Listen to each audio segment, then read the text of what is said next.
I'm talking about the Word of God, and the subject right now is hatred.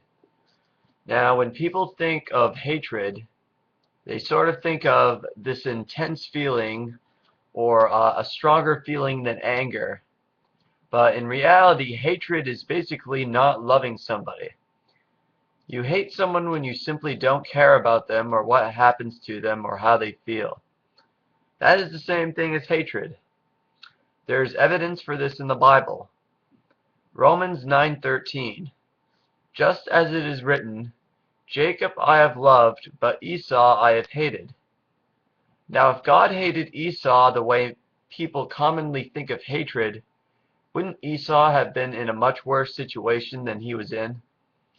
Do you think God passionately despised Esau? Or consider this verse, Proverbs 13:24.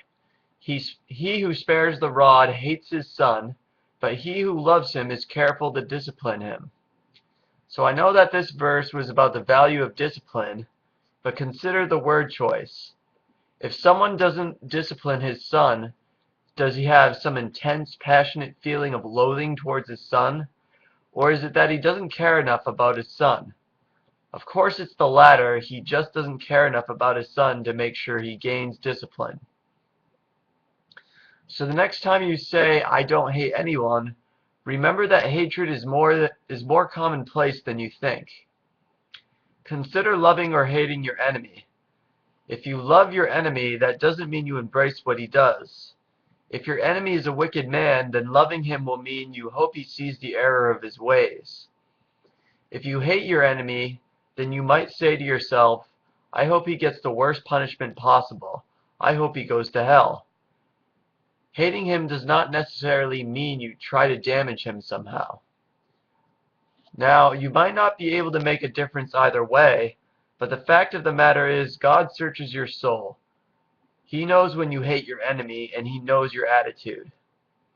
I said before that loving and forgiveness are different things, and I stand by that, but loving requires effort. When you hate your enemy or your neighbor, you are close to them. When you love somebody, you leave yourself vulnerable to be hurt in all kinds of ways. That is why it is virtuous to extend your love beyond the people who are convenient for you to love.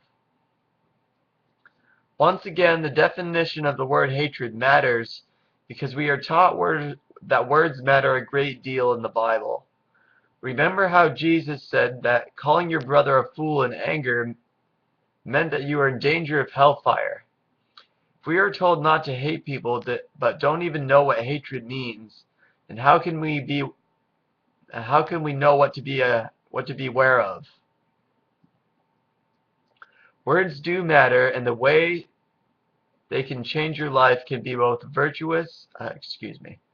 Words do matter, and the way that they can change your life can be both obvious and subtle. So think about these things. Take care, and God bless.